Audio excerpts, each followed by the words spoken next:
Good morning po sa inyo lahat. Isa pang muli yugto na ating daily Bible blessings. Pamagat po na ating aralin ngayong umaga ay mawawala at mamatay lamang.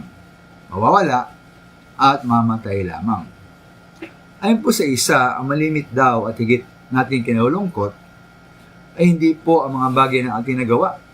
Sa halip, malimit ang ating higit na kinalulungkot ay mga bagay na ating hindi nagawa. Ngayon kapag tayo matanda ng mga minamahal at maramit ng pumanaw, at may isip na sana ay nagawa natin ang ilang mga bagay. Ngunit huli na. Ukol po rito, maganda po ang sabi na babala ng Biblia sa Santiago 1:10 at 11. Sabi roon, at ganyan naman ang mayamang kapatid kapag siya'y binababa, sapagkat ang mayaman ay lilipas na gaya ng bulaklak ng damo. Ang damo ay nalalanta sa matinding sikat ng araw, nalagas ang kanyang mga bulaklak, at kumukupas ang kanyang kagandahan.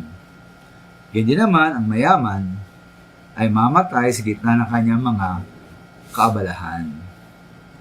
Kaya ba nakaluot mga minamahal na maaaring dahil sa paghangad ng yaman at pera, at yun din nabigyan pansin ang mga bagay na higit na mahalaga sa ating buhay.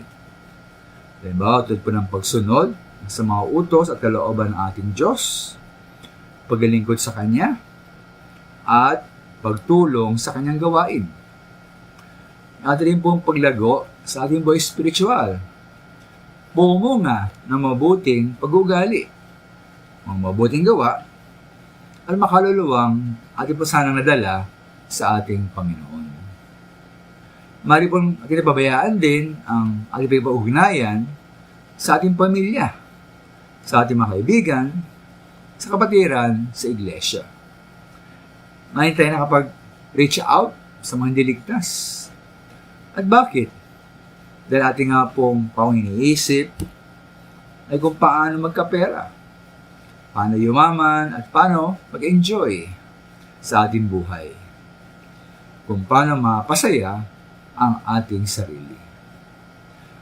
At ngayon po sa bandang huli, ating mapagtatanto, ating may kilala na lahat pala ng mga bagay ay kukupas.